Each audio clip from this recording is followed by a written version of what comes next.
دوستو یہ جو آپ نقشہ اسکرین پر دیکھ رہے ہیں یہ کوئی پاپولیشن ڈینسٹی یا کسی کموڈٹی کا انڈیکس نہیں ہے، بلکہ یہ چین کا بیلٹ اینڈ روڈ انیشیٹو ہے جو 2013 سے شروع ہوا تھا اور مزید ایکسپینڈ ہوتا جا رہا ہے۔ 2013 میں اس انیشیٹو میں میجر ممالک جس میں چین، Mongolia, Kazakhstan, Belarus, Thailand, Cambodia اور پاکستان شامل تھے، لیکن اسے مزید ایکسپینڈ کر کے 2015 سے 16 میں قازقستان، ازبیکستان، خلیجی ممالک جیسے سعودی عربیہ، عراق، ایجپٹ وغیرہ بھی شامل ہو گئے، اور آج کے ٹائم میں جتنے بھی آپ کو براؤن کلر نظر آ رہے ہیں وہ اس BRI کا کسی نہ کسی طرح حصہ ہیں۔ دوستو تجزیہ کاروں کے اندازے کے مطابق چین اب تک کا سب سے بڑا تخمینہ 62 بلین US کا میسیو منصوبہ چین پاکستان اقتصادی راہداری ہے، جو ایک کلیکشن آف میگا پروجیکٹس ہیں جو چین کو پاکستان کے گوادر پورٹ سے عربین سی کے ذریعے تجارت کی رسائی دے گا اور چین کے لیے لامحدود راستے کھولے گا۔ یہی وجہ ہے کہ چین پاکستان میں کھلی انویسٹمنٹس کر رہا ہے اور آنے والے دنوں میں مزید کرے گا۔ اس کے ساتھ ساتھ یہ پاکستان کے ساتھ ہر محاذ پر کھڑا ہے کیونکہ یہ بھی جانتا ہے کہ اس کا مستقبل پاکستان کے ساتھ جڑا ہے۔ ہم اوورآل چین کے بیلٹ اینڈ روڈ انیشیٹو کی کاسٹ پر بات کریں تو یہ 1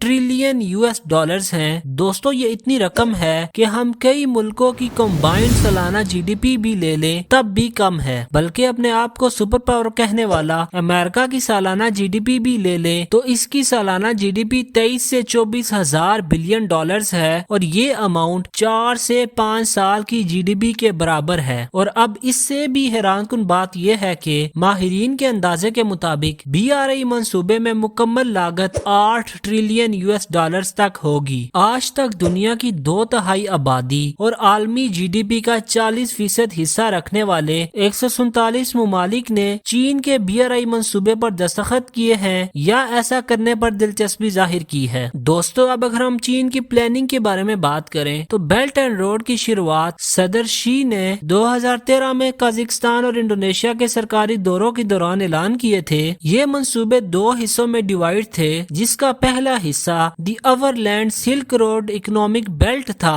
اور دوسرا میری ٹائم سلک روڈ تھا۔ یہ منصوبے امریکہ کو ٹیکل کرنے کے لیے بنائے گئے تھے، جو کہ امریکہ کا سلک روڈ منصوبہ ہے۔ ان دونوں حصوں کو اجتماعی طور پر پہلے 1 بیلٹ 1 روڈ انیشیٹو کہا جاتا تھا، لیکن آخر میں اس کا نام بیلٹ اینڈ روڈ انیشیٹو بنا دیا گیا۔ شی جن پنگ کے ویژن میں railway, energy pipelines, highways اور ہموار سرحدی گزرگاہوں کا ایک وسیع نیٹ ورک شامل ہے۔ یہ نیٹ ورک مغرب کی طرف سابقہ پہاڑی سوویت یونین کنٹریز سے ہوتے ہوئے جائے گا اور دوسری طرف جنوب کی طرف پاکستان، ہندوستان اور بقیہ جنوب مشرقی علاقے اس میں شامل ہوں گے۔ فزیکل انفراسٹرکچر کے علاوہ چین نے سینکڑوں خصوصی اقتصادی زونز یا روزگار کے مواقع پیدا بھی کیے ہیں اور اس نے صنعتی علاقوں کی فنڈنگ بھی فراہم کی ہے۔ اس نے اس کے علاوہ ملکوں کو ٹیک آفرنگز بھی کی ہیں، جس میں چین کا مشہور 5G نیٹ ورک شامل ہے جو ٹیلی کمیونیکیشن جائنٹ ہواوے سے پاور ہوتا ہے۔ لیکن اب سوال یہ ہے کہ چین اس سب سے حاصل کیا کرنا چاہتا ہے؟ چین کے اس اقدام کے پیچھے جغرافیائی اور اقتصادی دونوں مفادات شامل ہیں۔ زی کے ویژن کے مطابق وہ چین کو ایک جارحانہ اور پرزور ملک چاہتا ہے جو دنیا میں ایک سپر پاور کی طرح ابھرے۔ ماہرین BRI کو چین کی 2025 اقتصادی ترقی کی حکمت عملی کے ساتھ ساتھ شی جن پنگ کی قیادت میں ایک مضبوط چینی اسٹیٹ کرافٹ کے اہم حصوں میں سے ایک کے طور پر دیکھتے ہیں۔ زی کے لیے اکیلا سپر پاور امریکہ کے خلاف ایک اہم پیش رفت ہے۔ اس کے ساتھ ساتھ زی چین کے لیے نئے تجارتی روابط اور برآمدی منڈیوں کو فروغ دینے کے ساتھ چینی آمدنی کو بڑھانے اور چین کی اضافی پیداواری صلاحیت کو برآمد کرنے کا ایک طریقہ ہے۔ ایک CFR کے تجزیہ کار ڈیوڈ سیکس جو چین اور امریکہ کے ریلیشن کے ایکسپرٹ ہیں، ان کے مطابق چین کو دنیا بھر میں تجارتی نقشوں کو دوبارہ بنانے میں کافی حد تک کامیابی مل چکی ہے، ایسے طریقوں سے جن نے چین کو مرکز میں رکھا، نہ کہ امریکہ یا یورپ۔ اب آخر میں اس کے روڈ بلاکس کی بات کریں تو بیلٹ اینڈ روڈ انیشیٹو کو بھی کافی مخالفت کا سامنا کرنا پڑا۔ کچھ ممالک جو انفراسٹرکچر اپ گریڈ کو فنڈ کرنے کے لیے بڑی مقدار میں قرض لیتے ہیں، BRI پروجیکٹ کو ممکنہ سلو پوائزن کے طور پر دیکھتے ہیں۔ بہت سے BRI کے انویسٹرز مبہم بیڈنگ پروسیس کو یوز کرتے ہیں اور وہ کچھ مخصوص چینی اداروں کا سہارا لیتے ہیں، جس کا نتیجہ یہ نکلتا ہے کہ ٹھیکیدار اپنی کاسٹ بڑھا دیتے ہیں اور کافی منصوبے منصوبے بھی منسوخ ہو جاتے ہیں۔ اس کے علاوہ منفی سیاسی رد عمل بھی دیکھنے کو ملتا ہے۔ چین جو لون بھی دیتا ہے وہ مارکیٹ کی سود کی شرح پر دیتا ہے اور وہ اس کی پوری ادائیگی بھی وقت پر وصول کرنا چاہتا ہے۔ اگر کوئی ملک نہ کرے تو اس ملک کے اثاثوں پر قبضہ بھی کر سکتا ہے۔ ایسی تنقید کی مثالیں باکثر ملتی ہیں۔ ملائیشیا میں سابق وزیر اعظم مہاتیر بن محمد نے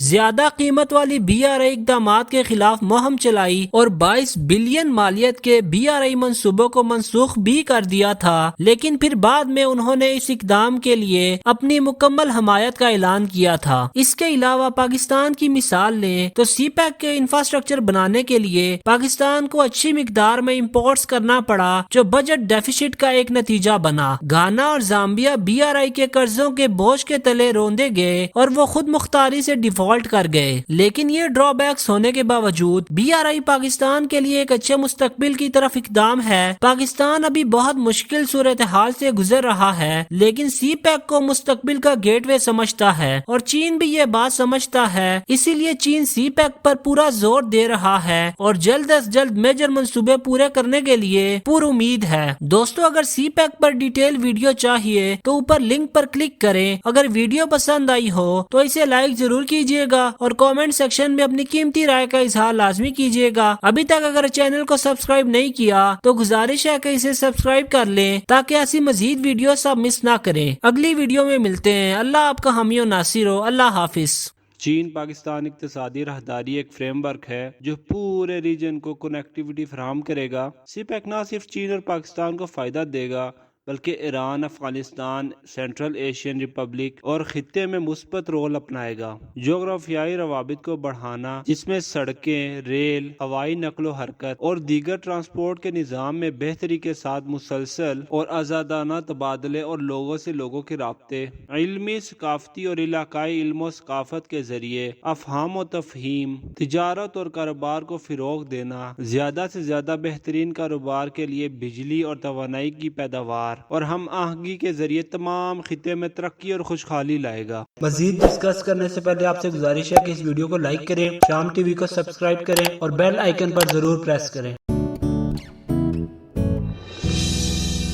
سی پیک کے پروجیکٹس کی بات کریں تو اس سے نمایاں کردار علاقائی رابطے، ٹرانسپورٹ اور انفراسٹرکچر کا ہے۔ جہاں پر پہنچنا آسان ہو وہیں پہ ترقی ممکن ہوتی ہے، اور یہ سی پیک ہر انویسٹر کو فراہم کر رہا ہے۔ بزنس کو کھڑا کرنے کے لیے جو ایک خاص چیز درکار ہوتی ہے وہ آئل اینڈ گیس یا توانائی اور بجلی ہوتی ہے، اور سی پیک اس پر اپنے لامحدود پروجیکٹس کے ذریعے کام کر رہا ہے، اور اس میں زیادہ تر پروجیکٹس آپریشنل بھی ہے۔ زراعت میں بھی سی پیک اپنا نمایاں کردار ادا کر رہا ہے۔ ان سب سہولیات کا سب سے بڑا فائدہ پاکستانی عوام کو ہوگا۔ ملک کی اینول GDP زیادہ ہوگی، غربت کا خاتمہ، تعلیم اور طبی علاج، پانی کی فراہمی اور اس طرح کی دیگر بنیادی ضروریات فراہم کی جائیں گی۔ ان سب سے نہ صرف پاکستان کو خطے میں ایک اہم پلیئر کی خصوصیت سے دیکھا جائے گا بلکہ اسے خطے کی سلامتی اور استحکام کو بڑھانے میں ایک اہم ملک کی حیثیت سے دیکھا جائے گا۔ سی پیک اب پاکستان